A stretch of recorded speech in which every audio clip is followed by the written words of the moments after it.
Part 1 और 2 में आप लोगों ने सुना, सोनाली अपनी ससुराल में वही करती है जो उसकी भाभी कहती है। सोनाली चाहती थी कि उसकी नंद कनिका स्कूल में पढ़ने ना जाए और घर का सारा काम करे, इसीलिए उसने कनिका को चरित्रहीन साबित कर दिया और फिर कनिका के भाई कार्तिक ने उसको कमरे में बंद कर दिया। फिर कुछ दिनों के बाद सोनाली ने कनिका की शादी रोहन नाम के प्रोफेसर से कर दी, जो कनिका से लगभग 20 साल बड़ा था। एक दिन सोनाली का देवर अपने भाई से रुपए मांगने के लिए गया तो सोनाली ने उसको अपने गहने चोरी करने के इल्ज़ाम में फंसा दिया। जब सोनाली का सच घर वालों के सामने आ गया और अनामिका जी ने सोनाली को घर से निकल जाने के लिए कह दिया, तो फिर सोनाली ने उन सबको फंसाने की प्लानिंग कर ली। वो बहुत तेज तेज रो रही थी, इसीलिए आसपास के लोग दरवाजे पर आकर खड़े हो गए। वो भागकर दरवाजे पर गई और उसने ऐसा दिखाया कि उसकी सास उसे मार रही थी और उसके देवर की बुरी नज़र उस पर है। अब सोनाली ने सोच लिया था कि वो अपने ससुराल वालों को दहेज के केस में फंसा देगी। सोनाली अपनी भाभी के पास चली गई। आइए सुनते हैं अब आगे की कहानी। अनामिका जी इस बेइज्जती के कारण घर में बंद होकर रह गई थी। सोनाली की बुआ एनजीओ में थी। सोनाली ने अपनी बुआ को सच नहीं बताया था, बल्कि उनसे सिर्फ और सिर्फ झूठ ही बोला था। उसने अपनी बुआ से कहा, बुआ मेरी शादी को 6 महीने हो गए, इन लोगों ने मुझे हर दिन मौत दी है, अब मेरा सब्र टूट गया है। आप मेरी हिम्मत बनकर आई हैं, आप जैसा कहेंगी मैं वैसा ही करूँगी। अगर आपको लगता है कि मुझे रिपोर्ट करनी चाहिए तो फिर चलिए पुलिस स्टेशन चलते हैं। सोनाली अपनी बुआ के साथ पुलिस स्टेशन पहुंच गई। वहां पर उन्होंने अनामिका, राजवीर और कार्तिक के खिलाफ दहेज का केस दर्ज करवाया और जान से मारने का भी आरोप लगाया। दोनों रिपोर्ट करके घर वापस आ गई थी। इधर कनिका को पता नहीं क्या हुआ था, वो बहुत ही उदास थी। रोहन कॉलेज से आया तो उसने पूछा, कनिका क्या हुआ, तुम्हारी तबीयत तो ठीक है ना? पता नहीं रोहन, आज सुबह से दिल बेचैन सा है, ऐसा लग रहा है जैसे कोई परेशानी आने वाली है। मम्मी से बात करने का बहुत मन कर रहा है। कनिका, तो मम्मी से बात कर लो ना, किसी ने रोका है? तुम इस घर में जो मर्जी आए वो कर सकती हो, जहाँ दिल करता है जाओ, तुम्हें पूरी आज़ादी है। क्योंकि मुझे पता है तुम कैसी हो। तुम आराम से अपनी मम्मी से बात कर लो, और अगर ज़्यादा मन करे तो एक काम करते हैं, मम्मी को सरप्राइज़ देते हैं और उनसे उनके घर मिलने जाते हैं। वैसे भी कॉलेज की छुट्टी है कल से, रोहन ने हंसते हुए कहा। रोहन, आप सही कह रहे हैं, हम मम्मी से मिलने के लिए उनके घर चलते हैं। मम्मी से मिलने की बात को लेकर कनिका बहुत ज़्यादा खुश हो गई थी। तो चलो फिर जल्दी से तैयारी करो, मैं गाड़ी में सामान रखवाता हूँ। कनिका जल्दी से तैयारी करने लगी और करीब आधे घंटे बाद दोनों गाड़ी में बैठकर अनामिका जी के घर की ओर चल दिए। अनामिका जी कमरे में बैठी रो रही थी। दूसरे कमरे में कार्तिक और राजवीर चुपचाप बैठे थे। तभी पुलिस की गाड़ी की आवाज़ आई और पुलिस सीधे अनामिका जी के घर में घुस गई। घर का दरवाज़ा खुला था। सारा मोहल्ला पुलिस को अनामिका के घर घुसता हुआ देख रहा था। सोनाली और उसकी बुआ भी वहां पर आ गई। पुलिस के साथ 2 महिला कांस्टेबल भी थी। अनामिका, कार्तिक, राजवीर तीनों को अरेस्ट करके पुलिस गाड़ी में बैठा कर ले गई थी। कार्तिक को यकीन नहीं हो रहा था कि सोनाली इतनी बड़ी बेवकूफ़ी कर सकती है। मोहल्ले वाले तरह तरह की बातें कर रहे थे। सभी लोग सोनाली की तारीफ कर रहे थे। सोनाली खुश थी तो वही बेचारी अनामिका रो रो कर बेहोश हो गई थी। कनिका की गाड़ी घर के सामने आकर रुकी, लेकिन कनिका ये देखकर घबरा गई कि मोहल्ले की इतनी सारी भीड़ उसके घर के आगे क्यों खड़ी है। कहीं मम्मी? नहीं नहीं, वो जल्दी से गाड़ी से बाहर निकली। मम्मी मम्मी चीखते हुए जैसे ही कनिका घर के पास गई, सोनाली ने उसका हाथ पकड़ लिया। भाभी, सब ठीक तो है ना? इतनी भीड़ क्यों है घर के पास, और मम्मी किधर है? कनिका, मम्मी, राजवीर और कार्तिक पुलिस की हिरासत में हैं, और एहसान मानो मेरा कि मैंने तुम्हारी और इस रोहन की रिपोर्ट नहीं लिखवाई, वरना तुम दोनों भी हिरासत में होते। क्या बोल रही हो भाभी? कनिका रोने लगी थी, लेकिन रोहन सब कुछ समझ गया था। भाभी, आपने ऐसा क्यों किया? इस क्यों का जवाब मैं देती हूँ, तुम्हें सोनाली की बुआ बोली। कनिका सोनाली की बुआ की तरफ देखने लगी। कनिका, तुम्हारी मम्मी, कार्तिक और राजवीर ने मिलकर सोनाली को जलाकर मारने की कोशिश की, वो भी दहेज के लिए। इसीलिए सोनाली ने रिपोर्ट की और अब उनको उनके किए की सज़ा मिलेगी। मैं पूरी कोशिश करूंगी कि उन तीनों को उम्र कैद की सज़ा मिले। बुआ जी, भगवान जानता है मेरी मम्मी कितनी अच्छी हैं, और ये तो पूरा मोहल्ला भी जानता है। वो एक चींटी तक मार नहीं सकती, फिर इंसान को मारना तो बहुत दूर की बात है। इतना बोलकर कनिका रोने लगी और रोते हुए सोनाली की ओर हाथ जोड़कर बोली, प्लीज भाभी, ये केस वापस ले लो। आप उन तीनों की जिंदगी बर्बाद मत करो। आपने उनकी इज्जत तो खराब कर दी, अब उनकी जिंदगी खराब मत करो भाभी। कनिका, उन्होंने मेरे साथ ऐसा किया है, मैं झूठ नहीं बोल रही। पूरा मोहल्ला गवाह है, पूछो मोहल्ले वालों से। और रही केस वापस लेने की बात, तो तुम खैर मनाओ, मैंने तुम्हारी रिपोर्ट नहीं की, तुम्हें भी गिरफ्तार करवा दूंगी। बोलकर सोनाली वहां से चली गई और सोनाली आज वहीं पर अपनी बुआ के यहाँ रुक गई। कनिका और रोहन भी वहां आ गए थे। कनिका ने कहा, भाभी प्लीज केस वापस ले लो। मम्मी और राजवीर के लिए ना सही, कम से कम कार्तिक भैया के लिए ही केस वापस ले लो। देखो कनिका, मैं एक शर्त पर केस वापस ले सकती हूँ, अगर तुम मान जाओ तब। बोलिए भाभी, मैं आपकी हर बात मानने को तैयार हूँ, आप बस मुझे बताइए। सोनाली बोली, कनिका, जिस घर में हम रहते हैं वो घर तुम्हारे नाम पर रजिस्टर्ड है। अगर तुम चाहो तो वो घर मेरे नाम कर दो और बदले में अपनी मम्मी और भाइयों को रिहा करवा सकती हो। जब से मुझे ये घर वाली बात पता चली थी, कसम से उस दिन से ही मेरा खून खौल उठा था। भला दो भाई के होते हुए भी कोई औरत अपनी लड़की के नाम घर कैसे कर सकती है? मैंने इसीलिए बुआ के साथ मिलकर ये खेल खेला। सोनाली भाभी, आप सिर्फ एक घर के लिए इतनी घटिया हरकत कर रही हो। ठीक है, आप घर अपने नाम कीजिए और मेरी फैमिली पर लगे ये घटिया इल्ज़ाम को वापस लेकर उन्हें रिहा कराएं। तो फिर ठीक है कनिका, ये लो पेपर तैयार हैं, इन पर साइन कर दो। तभी कनिका ने कहा, भाभी मुझे आप पर बिल्कुल भी यकीन नहीं है। आप एक काम कीजिए, एक हाथ मैं मेरा घर आपके नाम करती हूँ, वहीं दूसरे हाथ से आप केस वापस लीजिए। ठीक है कनिका, मैं आज ही अपना केस वापस लेती हूँ, बोलकर सोनाली अपनी बुआ के साथ पुलिस स्टेशन चली गई। कनिका और रोहन ने जरूरी कागजात पर साइन किए और करीब रात के 8 बजे मम्मी, कार्तिक और राजवीर को वार्निंग देकर छोड़ दिया गया। अपनी मम्मी को इस हालत में देखकर कनिका उनके गले लगकर रोने लगी। कार्तिक और राजवीर की आंखों में आंसू आ गए थे। रोहन ने दोनों को गले से लगा लिया। वो बार बार रोते हुए एक ही बात बोल रही थी कि अब वो उस मोहल्ले में कैसे जाएंगी। आज उनकी इज्जत की धज्जियां उड़ गई हैं। आज तक कभी खानदान में कोई जेल नहीं गया और आज हमारा पूरा परिवार जेल में एक रात रुक कर आया है, वो भी उस जुर्म के लिए जो किया ही नहीं। मम्मी चुप हो जाओ, जो होना था वो हो गया, अब आगे क्या करना है वो सोचिए। क्योंकि सोनाली भाभी ने मुझसे डिमांड की थी कि अगर अपने परिवार को बचाना चाहती हो तो घर के कागजात पर साइन कर दो। मम्मी, मैं नहीं जानती उनको ये बात कैसे पता चली कि घर मेरे नाम पर है। कनिका ने दोबारा गले लगते हुए कहा, क्या इसका मतलब सोनाली ने ये सब घर अपने नाम पर करने के लिए किया? अनामिका जी ने कार्तिक को देखते हुए कहा, मैं उसको छोड़ूंगी नहीं, अब सच में उसको जान से मार दूंगी। अनामिका जी ने एक ऑटो रुकाया और बैठकर चल दी। सभी लोग देखते रह गए। रोहन अपनी गाड़ी से जल्दी से कार्तिक, राजवीर और कनिका को बैठाकर ऑटो के पीछे चल दिया। सोनाली बाहर निकल। अनामिका जी ने घर के बाहर से आवाज़ दी, क्योंकि घर का दरवाज़ा बंद था। इतनी देर में रोहन और सभी लोग भी आ गए। मोहल्ले के लोग भी इकट्ठा हो गए। सोनाली दरवाज़ा खोल कर आ गई और पीछे से उसकी बुआ भी आ गई थी। अरे मम्मी, आप आ गई, आप ठीक तो है ना? लेकिन अफसोस, ये घर मैंने पूरे 25 लाख में बुआ को बेच दिया। आपने यहाँ पर आने में थोड़ी देर कर दी। फिलहाल मेरी ट्रेन का समय हो गया है। अब अपने भैया भाभी के साथ चैन की जिंदगी जीऊंगी, क्योंकि तुम जैसे गवारों से मैं आज़ाद होना चाहती थी। अच्छा, तो ये प्लान था तेरा? तू चैन से तो तब जिएगी जब मैं तुझे जीने दूंगी। और उसका गला दबाने लगी। कनिका और बाकी औरतों ने उनको हटाया। बेचारी बच्ची को मार डालोगी क्या? वह सी लोग, बुआ चिल्लाई। कार्तिक धीरे धीरे सोनाली के पास आया और बोला, देखो सोनाली, बहुत तमाशा कर लिया, अब अंदर चलो, बैठकर बातें करते हैं। घर के अंदर?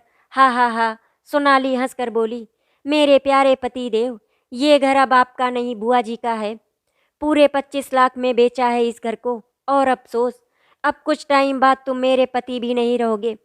मैंने वकील से कागजात बनवा लिए हैं और ऑलरेडी साइन भी कर दिए हैं। तुम भी साइन करके मुझे आज़ादी दे दो। मैं अभी इसी वक्त तुमसे अपना रिश्ता तोड़ती हूँ और मैं अपने भैया भाभी के घर हमेशा के लिए जा रही हूँ। इतना बोलकर सोनाली अपनी बुआ के घर के अंदर चली गई और दरवाज़ा बंद कर लिया। रोहन बोला, मम्मी आप सब हमारे साथ चलो। नहीं रोहन बेटा, कार्तिक और राजवीर कुछ ना कुछ बंदोबस्त कर लेंगे, अब तुम दोनों घर जाओ।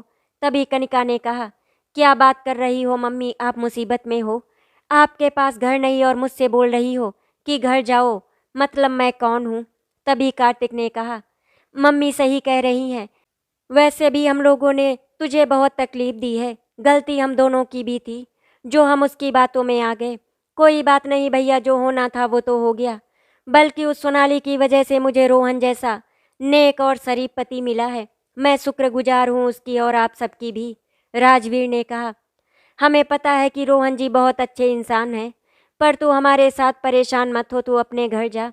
कार्तिक ने कहा, मैं अपने दोस्तों से बात करता हूँ और रहने का इंतजाम करता हूँ। तो राजवीर बोला, कार्तिक भैया मेरे पास 3 लाख रुपए हैं जो मेरे दोस्त किसी काम में लगाना चाहते थे, बस 50,000 की कमी थी। अब मैं उन पैसों से वहाँ एक छोटी सी कैंटीन खोलूँगा। भगवान सब देख रहा है बेटा, हम टूटेंगे नहीं क्योंकि हम सब एक साथ हैं। इधर सोनाली को अपनी भाभी रागिनी की आवाज़ सुनाई दी, सोनाली कहाँ मर गई, कुछ काम धाम भी कर लिया कर, इसने तो मेरा दिमाग खराब करके रख दिया है, मरती भी नहीं है मनहूस कहीं की। सोनाली के कानों में उसकी भाभी की आवाज़ पड़ी तो उसने कहा, आ रही हूँ भाभी। सोनाली सुबह सुबह छत पर क्या कर रही थी, किसी से नैन मटक्का कर रही थी क्या? अपनी भाभी के तीखे शब्द सोनाली से सुने नहीं जा रहे थे। उसने तो कभी सोचा भी नहीं था कि उसकी भाभी उसके साथ ऐसा व्यवहार करेगी। अपनी भाभी के ताने सुनकर सोनाली का दिल खून के आंसू रोता रहता था। यहाँ पर आकर उसकी जिंदगी पूरी तरह से नरक बन गई थी। सोनाली ने अपनी भाभी से कहा, भाभी मैं छत पर कपड़े फैलाने गई थी, वहाँ मैं कुछ नहीं कर रही थी। हाँ हाँ, बहुत अच्छी तरह से पता है मुझे। कपड़े फैलाने के बहाने पड़ोस में सो रहे मर्दों को रिझाना भी तो होता है तुझे। भाभी ये कैसी बातें कर रही हो आप? पहले तो आप ऐसी नहीं थी, फिर अब ऐसा क्या हो गया जो आप मुझे इतना उल्टा सीधा बोलती हैं? आखिर ये मेरे भाई का भी तो घर है।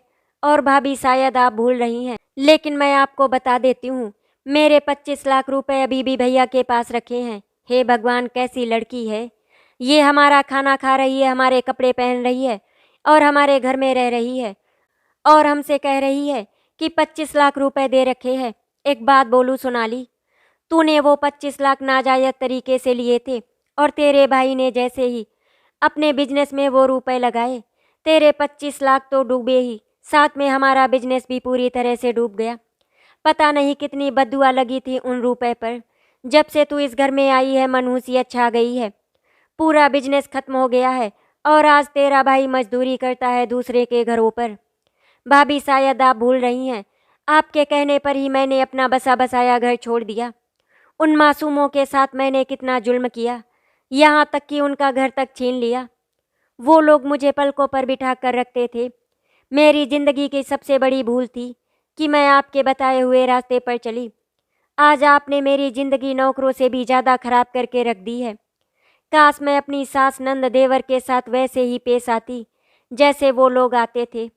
खूबसूरती खूबसूरती बोलकर आपने मेरा दिमाग खराब कर दिया था। सोनाली, थोड़ा अपनी जुबान संभाल कर बात करो। तुम कोई दूध पीती बच्ची नहीं हो जो मेरे कहने पर चलती रही। खुद का भी दिमाग चला लिया होता तो अच्छा था। खैर, कपड़े धोकर मेरे लिए नाश्ता बना दो और उसके बाद झाड़ू पोछा कर देना, फिर तुम्हें दोपहर का खाना भी बनाना है। सोनाली कपड़े धोने के लिए बाथरूम में बैठ गई और उसकी भाभी एक के बाद एक कपड़े डालती चली गई। सुबह 7 बजे से 9 बजे तक सोनाली कपड़े धोती रही। सोनाली के भैया भी उठ गए थे। उन्होंने जब सोनाली को हाथ से कपड़े धोते हुए देखा तो बोले, सोनाली मशीन से कपड़े धो लो ना, तुम्हारे हाथ दुख जाएंगे इतने सारे कपड़े धोकर। तभी सोनाली की भाभी बोली, हाँ जी, आप बिल्कुल सही कह रहे हैं। मैंने तो सोनाली से कई बार बोला कि मशीन चला लो, लेकिन ये लड़की किसी की बात माने तब ना। बोल रही है मशीन कपड़े अच्छे से नहीं धोती और फिजूल में बिजली का खर्च होता है। भैया आप परेशान मत हो, मैं कपड़े धुल लूँगी। आप नाश्ता करेंगे? मैं एक काम करती हूँ, पहले आपके लिए और भाभी के लिए नाश्ता बना देती हूँ, उसके बाद कपड़े धुल लूँगी। सोनाली बहुत अच्छी तरह से जानती थी कि उसके भैया सिर्फ और सिर्फ फॉर्मेलिटी कर रहे हैं। उनको सोनाली के दुख दर्द से कोई मतलब नहीं था। अगर उन्हें मेरी फिक्र है तो वो अपनी बीबी से भी तो कह सकते हैं कि वो मेरी काम में मदद कर दे, लेकिन नहीं, वो तो उनसे होता नहीं, बस झूठी फिक्र दिखाते रहते हैं। सोनाली जून की गर्मी में किचन में नाश्ता बना रही थी और उसके भाभी और भाई आराम से कूलर की हवा खा रहे थे। उनका बेटा भी चैन से सो रहा था। सोनाली ने घर का पूरा काम खत्म कर दिया था। सबने नाश्ता पानी कर लिया था। सोनाली पूरा दिन घर में नौकरों की तरह काम करती रहती। उसके बाद भी उसकी भाभी हमेशा उसे ताने मारती रहती। अब सोनाली मन ही मन में कनिका के बारे में सोच रही थी कि उसने अपनी नंद को कितना परेशान किया था। आज वही उसकी भाभी उसके साथ कर रही है। उसने अपनी ससुराल में हर किसी का दिल दुखाया था, इसीलिए आज उसको उसके कर्मों की सज़ा मिली है। धीरे धीरे करके इसी तरह से दिन गुजरते चले गए। आज कनिका के घर में एक नहीं बल्कि दो दो खुशियाँ आई थी। आज उसके बेटे का भी जन्मदिन था और दूसरा उसका डॉक्टर बनने का सपना पूरा हो गया था। कनिका का घर आज मोहल्ले में हीरे की तरह चमक रहा था। फूल और लाइट से उसका पूरा घर सजा हुआ था। कनिका की मम्मी और भाभी भी आ गई थी। बहुत सारे गिफ्ट और मिठाई लेकर आई थी। मोहल्ले के सभी लोगों की दावत थी, इसीलिए मजबूरी में कनिका को सोनाली को और उसके भैया भाभी को भी बुलाना पड़ा। कनिका ने सोनाली को जानबूझकर भी बुलाया था, क्योंकि वो दिखाना चाहती थी कि अब उसका परिवार कितना अमीर हो गया है। कार्तिक ने जब सोनाली को देखा तो वो गुस्सा हो गया और जाकर कनिका से बोला, कनिका तुमने सोनाली को क्यों बुलाया है? अरे कार्तिक भैया आप चिंता मत करो, मैंने सोनाली भाभी के लिए कुछ स्पेशल किया है। कनिका ने अपने भैया का हाथ पकड़ा और उनको कमरे में लेकर गई, जहाँ पर उसकी मम्मी पहले से बैठी हुई थी। कनिका ने ठंडी सांस ली, फिर कार्तिक और अपनी मम्मी की ओर देखकर बोली, भैया मैंने सोनाली भाभी को इसीलिए बुलाया जिससे कि वो देख सके जिस परिवार का उन्होंने चैन और सुकून छीन लिया था, यहाँ तक कि हमारा घर भी छीन लिया था, वो परिवार अब कितना अमीर और सुकून से अपनी ज़िंदगी गुजार रहा है। कार्तिक भैया आपके सांवले होने की वजह से वो हमेशा आपको सुनाया करती थी, आज आपके पास किसी चीज़ की कमी नहीं है और देखो कितने स्मार्ट भी दिखने लगे हो। मैं ये सब कुछ भाभी को दिखाना चाहती थी और शायद आज वो ये सब देखकर अपने नसीब को कोस रही होंगी। सोनाली भाभी ने जो किया है ना हम सबके साथ, मैं उसके लिए उनको माफ़ नहीं कर सकती। भैया इंसान चाहे किसी और का कितना भी बुरा सोच ले, अगर भगवान आपके साथ है तो फिर कोई भी कुछ नहीं कर सकता। मम्मी, सोनाली भाभी ने मेरी शादी रोहन से कराई क्योंकि रोहन तलाकशुदा थे, उन्होंने हमें नहीं बताया था, जबकि रोहन सोनाली भाभी के मोहल्ले का लड़का था। सोनाली भाभी चाहती थी कि रोहन जी मेरे साथ बुरा बर्ताव करे, लेकिन रोहन जी ने मेरे साथ बहुत अच्छा बर्ताव किया। उन्होंने मुझे वो सब कुछ दिया जो सोनाली भाभी ने मुझसे छीन लिया था। सोनाली भाभी ने आपके साथ कार्तिक भैया और राजवीर भैया के साथ भी बहुत बुरा किया। सोनाली भाभी को अपने भैया और भाभी पर बहुत ही गुरूर था। आज उनकी भाभी ने सोनाली भाभी से सब कुछ छीन लिया। जिन गहनों के चोरी होने का इल्ज़ाम उन्होंने राजवीर भैया पर लगाया था, वो गहने उनकी भाभी ने उनसे छीन लिए। जो घर उन्होंने हमसे छीना, उस घर की पूरी कीमत उनके भैया भाभी ने हड़प ली। सोनाली के भैया भाभी ने उनको अपने घर की नौकरानी बनाकर रखा है। उनको खाने के लिए ढंग का खाना भी नहीं मिलता और पहनने के लिए सही से कपड़े भी नहीं दिए जाते। सोनाली भाभी से बेहतर जिंदगी तो आज हमारे घर के नौकर जी रहे हैं। अनामिका जी कनिका की बातें बहुत ध्यान से सुन रही थी। उनकी आंखों में कनिका की बातें सुनकर आंसू आ गए थे। तुम सही कह रही हो कनिका, सोनाली ने अपना घर अपनी भाभी के कहने में आकर बर्बाद कर लिया। हमने तो उसको अपनी पलकों पर बिठा कर रखा था, लेकिन उसने हमें कभी कुछ समझा ही नहीं। कार्तिक को सोनाली की जिंदगी के बारे में सुनकर बहुत ही दुख हो रहा था। वो भी चुपचाप कनिका की बातें सुन रहा था, कुछ बोल नहीं पाया। कनिका ने अपने भैया और मम्मी का हाथ पकड़ा और बोली, छोड़ो ये सब बातें, आज खुशी का दिन है, चलो हम सब बाहर चलते हैं, सब हमारा इंतजार कर रहे होंगे। कनिका अपनी मम्मी और भैया के साथ बाहर गार्डन में आ गई, जहाँ पर बहुत ही रौनक थी और वहीं पर खाने की व्यवस्था थी। कनिका ने देखा एक औरत दुपट्टे से अपना मुंह छुपाए खाना खा रही थी। तभी उसकी नज़र अपने घर के सदस्यों पर गई, जो बहुत ही खुश थे। जो औरत दुपट्टे से मुंह छिपाकर खाना खा रही थी और गंदे संदे कपड़े पहन रखी थी, वो कोई और नहीं बल्कि कनिका की सोनाली भाभी थी। सोनाली यहाँ पर आना तो नहीं चाहती थी, लेकिन उसकी भाभी जबरदस्ती उसको यहाँ पर लेकर आई ताकि सोनाली उसकी छोटी बेटी की देखभाल कर सके। सोनाली उन सब से छुप रही थी और अपने नसीब को कोस रही थी, लेकिन अब तो सब कुछ बर्बाद हो चुका था। उसने अपने हाथों से अपना बसा बसाया घर बर्बाद कर लिया था। सोनाली अपनी भाभी के पास गई और बोली, भाभी मैं छोटी को लेकर घर चली जाती हूँ। सोनाली की भाभी ने उसे घूर कर देखा और बोली, देखो सोनाली ज़्यादा बकवास मत करो, मैंने अभी तक खाना भी नहीं खाया और तुमने तो। बोलते बोलते अचानक से सोनाली की भाभी चुप हो गई और बोली, अच्छा ठीक है जाओ। सोनाली की भाभी रागिनी ने देखा कि सभी लोग उसकी तरफ देख रहे थे, इसीलिए उसने बात पलट दी और मुस्कुराकर सोनाली को जाने दिया। सोनाली अपनी भतीजी को गोद में लेकर गेट की तरफ चल दी कि अचानक गेट पर खड़े दो आदमियों ने उसको रोक लिया। पहला आदमी बोला, अरे तू अंदर कैसे चली गई थी? किसने जाने दिया तुझे अंदर? और ये दुपट्टे में क्या लेकर जा रही है? तभी दूसरा आदमी बोला, पता नहीं ये भिखारी लोग क्यों आ जाते हैं, पहले खाते हैं फिर खाना चुरा कर भी ले जाते हैं। चल दिखा दुपट्टे में क्या लेकर जा रही है।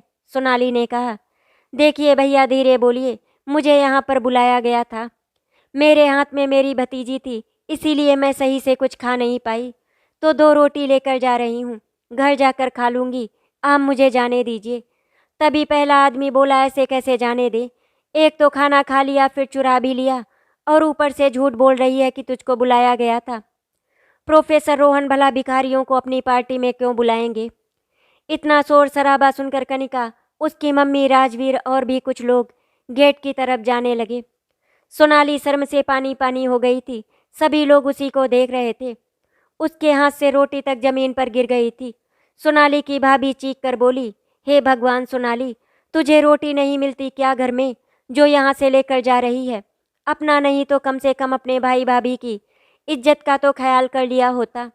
वहाँ पर खड़े सभी लोग सोनाली को चोर की निगाह से देख रहे थे।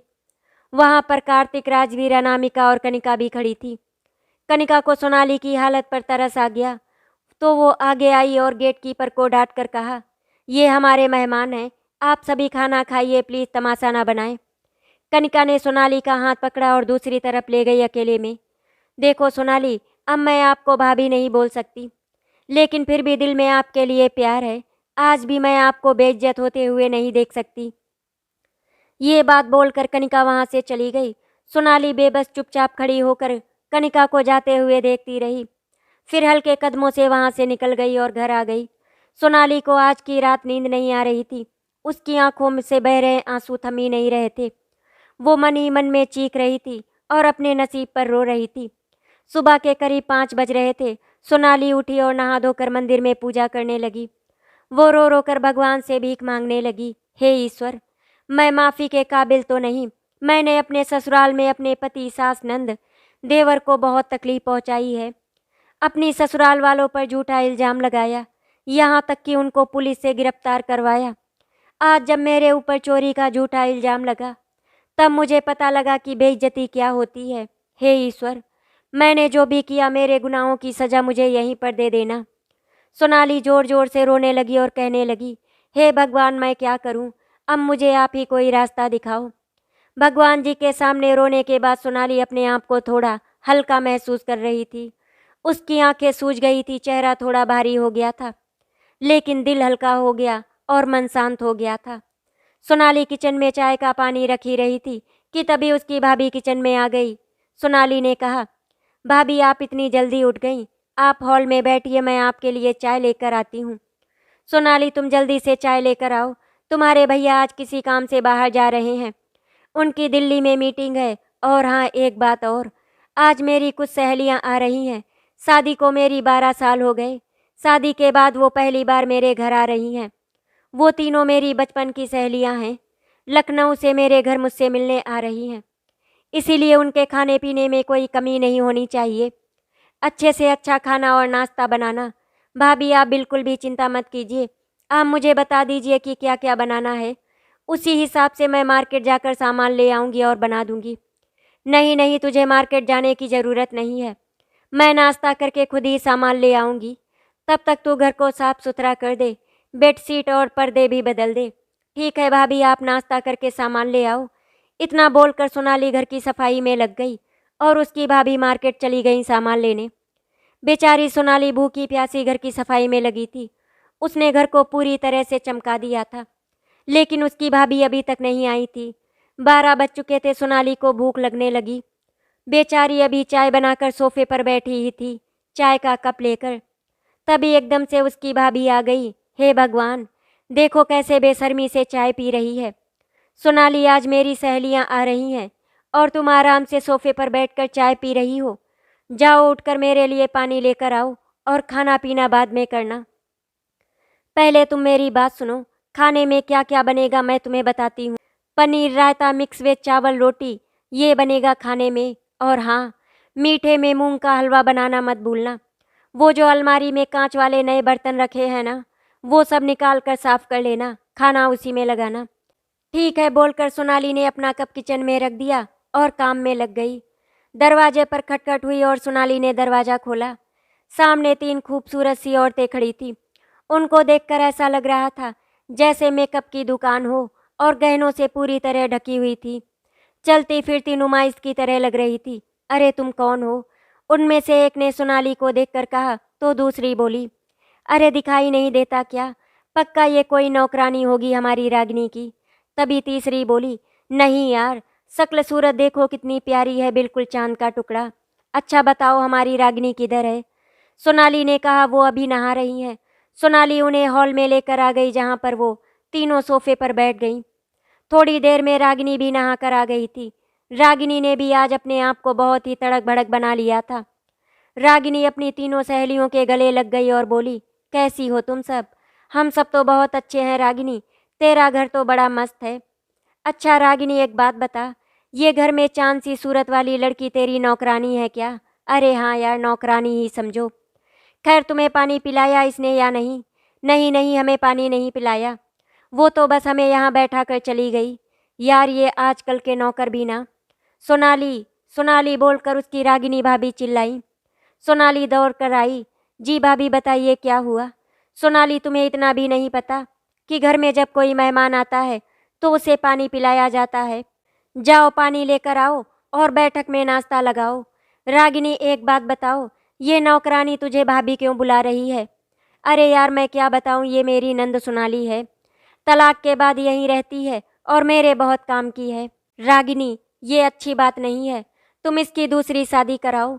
अभी तो ये बिल्कुल बच्ची जैसी लगती है और देखने में भी देखो कितनी सुंदर है।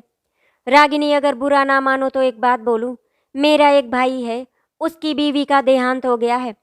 अगर तुम कहो तो मैं इस लड़की से अपने भाई की शादी की बात चलाऊं। अरे यार, तेरा भाई तो 40 साल का बुढ़ा है और ये मुश्किल से 27 साल की होगी।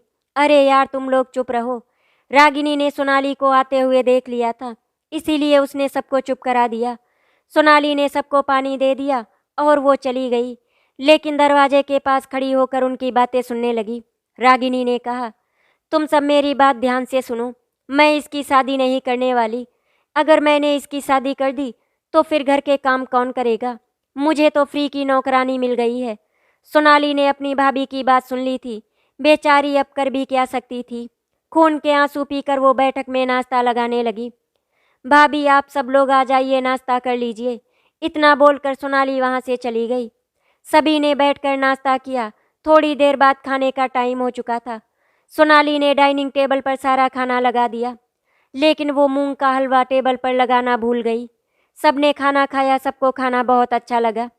तभी रागिनी की एक सहेली ने कहा, यार खाना तो बहुत अच्छा था, अगर खाने के बाद कुछ मीठा हो जाता तो मज़ा ही आ जाता। तुमने मीठे में क्यों नहीं कुछ बनवाया? सोनाली, सोनाली, कहाँ मर गई, जल्दी से इधर आओ। सोनाली दौड़कर अपनी भाभी के पास आती है और बोली, क्या हुआ भाभी? तो रागिनी ने कहा, मैंने तुमसे मूंग का हलवा बनाने के लिए कहा था, नहीं बनाया क्या? माफ़ कीजिएगा भाभी, मैंने बनाया है, शायद मैं टेबल पर रखना भूल गई। मैं अभी लेकर आती हूँ। सोनाली जल्दी से किचन में गई और मूंग का हलवा लेकर आई और सबके लिए लगा दिया। मीठा खाने के बाद रागिनी अपनी तीनों सहेलियों को अपना घर दिखाने लगी। रात को खाने में छोले बनाना था, इसीलिए सोनाली ने छोले कुकर में चढ़ा दिए। सोनाली काम करते करते बहुत ज़्यादा थक गई थी, उसकी हालत खराब हो गई थी। वो कुकर में पानी डालना भूल गई और कुकर को ऐसे ही बंद कर दिया। अचानक से किचन में बहुत तेज़ धमाका हुआ। रागिनी और उसकी तीनों सहेलियां भागकर किचन में आईं। सोनाली अपने चेहरे पर हाथ रखकर तड़प रही थी। पूरा किचन उथल पुथल हो गया था। उनमें से एक ने कहा, रागिनी लगता है कुकर फट गया, जल्दी से इसको अस्पताल लेकर चलो। रागिनी की एक सहेली ने उसका चेहरा देखा, जो चेहरा अभी 10 मिनट पहले चांद सा खिला हुआ था, वही चेहरा आग से तप रहा था। सोनाली बेहोश हो चुकी थी। सोनाली को कनिका के क्लिनिक में भर्ती कराया गया। वो अभी तक बेहोश थी। उसके चेहरे पर और हाथों पर क्रीम लगाई गई थी। रागिनी ने कहा, कनिका तुम्हारा क्लिनिक पास में था, इसीलिए मैं जल्दी से इसको यहीं पर लेकर आ गई। वो ठीक तो हो जाएगी ना? आप ये बताइए कि ये सब कैसे हुआ? कनिका, मैं और मेरी कुछ सहेलियां बाहर हॉल में बैठी थी, तभी कुकर फट गया और सोनाली वहीं किचन में थी। हम लोग वहां पहुंचे तो देखा सोनाली बेहोश पड़ी थी। देखिए, वो तो ठीक हो जाएगी। सोनाली का चेहरा पूरी तरह से झुलस गया है, इसीलिए अब वो पहले जैसी खूबसूरत नहीं रहेगी। कोई बात नहीं कनिका, बस जान बच जाए। रात के करीब 1 बजे सोनाली को होश आया, लेकिन चेहरे पर पट्टी बंधी थी। कनिका ने सोनाली से पूछा, कैसी हो? कनिका, अब मैं नहीं बचूंगी, तुम मेरा एक काम कर दो, प्लीज अपने घर कॉल करो। कार्तिक, राजवीर और मम्मी को किसी बहाने यहाँ पर बुला लो। मैं उनसे माफ़ी मांगना चाहती हूँ, उनको दिखाना चाहती हूँ कि तुम सबकी बद्दुआ का असर मुझ पर हो चुका है। पिछले 4 साल से मैं इस ज़िंदगी से गुजर रही हूँ। जब तक तुम सब मुझे माफ़ नहीं करोगे, तब तक भगवान भी मुझे माफ़ नहीं करेगा। सोनाली, तुम परेशान मत हो, तुम ठीक हो जाओगी। मैं अभी तुम्हारी भाभी को कॉल करके बुलाती हूँ। सोनाली ने कनिका के सामने हाथ जोड़कर कहा, नहीं नहीं कनिका, भगवान के लिए उनको मत बुलाओ। तुम अपने घर पर फ़ोन करो, उनको बुला लो। मुझे बहुत दर्द हो रहा है, मेरी पट्टी खोल दो। मैं देखना चाहती हूँ मेरे गुनाह कितने थे जो इस चेहरे पर आ गए। कनिका ने सोनाली की पट्टी खोल दी और जब आईना उसको दिखाया, तब सोनाली बिल्कुल नहीं रोई बल्कि हंसने लगी और बोली, पता है कनिका, ये है मेरे गुनाहों की सज़ा। लेकिन सोनाली, तुम मेरे घर वालों से क्यों मिलना चाहती हो? कनिका, मैं तुम सभी की गुनहगार हूँ। मैंने तुम सबकी ज़िंदगी उजाड़ने में कोई कसर नहीं छोड़ी। तुम्हारा रिश्ता तुमसे 2 गुनी उम्र के आदमी से जोड़ा, तुम्हें बिना वजह बदनाम किया, तुम्हारा कॉलेज पढ़ाई सब बंद कराया। मम्मी जी जो मुझे सबसे ज़्यादा प्यार करती थी, उन पर मैंने झूठा इल्ज़ाम लगाया कि उन्होंने मुझे जलाने की कोशिश की। भाई जैसे देवर पर चोरी का इल्ज़ाम लगाया। फरिश्ते जैसे पति का घर छीन लिया और न जाने कितने गुनाह किए हैं मैंने। बस इन्हीं गुनाहों की माफ़ी मांगना चाहती हूँ। सोनाली, शायद मेरे घर वाले तुम्हें माफ़ नहीं करेंगे, खासकर मेरी मम्मी। तुमने उनका बहुत दिल दुखाया है। कनिका, जब मैं मम्मी को बताऊंगी कि भगवान ने मुझे मेरे कर्मों की सज़ा दे दी है, तो वो मुझे माफ़ कर देंगी, क्योंकि मैं उनको बताऊंगी कि मैंने तुम्हारी बदनामी की थी। उसके बदले भगवान ने भाभी के जरिए दूध वाले, सब्जी वाले, पता नहीं किस किस के साथ मेरा नाम जोड़ा। मैंने तुम्हारी शादी तलाकशुदा और 2 गुनी उम्र के आदमी से करवाई थी। उसके बदले में मेरी भाभी ने मेरा रिश्ता कहीं भी नहीं होने दिया और मुझे घर की नौकरानी बना दिया। आने वाले हर रिश्ते को मना कर दिया। कनिका, अब मैं सिर्फ और सिर्फ उनसे माफ़ी मांगना चाहती हूँ। इतना बोलकर सोनाली फूट फूट कर रोने लगी। सोनाली की बातें सुनकर कनिका की आंखों में आंसू आ गए। वो कमरे से बाहर आ गई। सोनाली के रोने की आवाज़ बाहर तक आ रही थी। कनिका ने अपना मोबाइल निकाला और मम्मी को फ़ोन किया। कनिका की मम्मी ने कॉल रिसीव किया। Hello mummy. कनिका ने अपनी मम्मी को सब कुछ बता दिया तो अनामिका जी ने कहा, मैं सोनाली का चेहरा तक नहीं देखना चाहती। बड़ी मुश्किल से उस तूफान से निकले हैं। अब हम खुश हैं अपनी ज़िंदगी में। मैं अब किसी भी मनहूस साये को महसूस नहीं करना चाहती। तू कनिका को बोल दे कि हमने उसे माफ़ कर दिया, बस बात खत्म। मम्मी, पहले आप मेरी पूरी बात रिलैक्स होकर सुनो। सोनाली बहुत बुरी तरह से जल चुकी है, उसका बचना बहुत मुश्किल है। मम्मी, उसने इन 4 सालों में बहुत दर्द देख लिए। भगवान ने उसको उसके गुनाहों की सज़ा दे दी है। मम्मी प्लीज़ आप भैया को लेकर यहाँ पर आ जाओ। मुझसे उसका तड़पना देखा नहीं जा रहा। उसका बहुत बुरा हाल है। उसके भैया भाभी ने अभी तक उसकी कोई खबर नहीं ली। मम्मी वो दर्द से तड़प रही है, आप जल्दी से आ जाओ। कनिका के इतना बोलने के बाद अनामिका जी ने कहा, ठीक है हम 1 घंटे में आते हैं। कनिका सोनाली के रूम में गई। वो दर्द से करा रही थी। सोनाली आपको बहुत ज़्यादा दर्द हो रहा है, मैं आपको नींद का इंजेक्शन लगा देती हूँ। नहीं कनिका, बस तुम्हारे घर के लोग आ जाएं, उसके बाद मैं चैन से मर जाऊंगी। ऐसा मत कहो सोनाली, तुम्हें कुछ भी नहीं होगा। मैंने एक सीनियर डॉक्टर से बात की है, वो लोग कार्तिक भैया के साथ यहाँ पर आ रहे हैं, क्योंकि तुम ऐसी कंडीशन में नहीं हो कि तुम्हें बाहर लेकर जाया जाए। कनिका ने सोनाली की भाभी को फ़ोन किया और बता दिया कि सोनाली को होश आ गया है। सोनाली की भाभी ने कहा, हम अभी थोड़ा बिजी हैं, इसीलिए नहीं आ सकते। इसका इलाज करवाने के लिए हमारे पास पैसे भी नहीं हैं, इसीलिए अगर हो सके तो उसे मार ही देना, और फिर महारानी की देखभाल कौन करेगा। इतना कहकर उन्होंने फ़ोन काट दिया। हे भगवान, कैसे लोग हैं ये, इनको बिल्कुल भी डर नहीं लगता। अपनी नंद का घर उजाड़ दिया और जरा भी पछतावा नहीं। वो मरे या जिए, इतना कठोर कोई इंसान कैसे हो सकता है।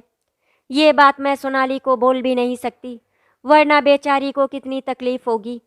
सोनाली बिल्कुल शांत लेटी हुई थी, कोई हलचल, कोई दर्द नहीं था। लेकिन मैंने तो सोनाली को नींद का इंजेक्शन लगाया ही नहीं था। कनिका का दिमाग एकदम से घूम गया। वो दौड़कर सोनाली के पास गई और उसका हाथ पकड़कर नब्ज देखी, जो बिल्कुल ठंडी थी। मतलब सोनाली मर चुकी थी। कनिका हल्के कदमों से चलती हुई बाहर आई।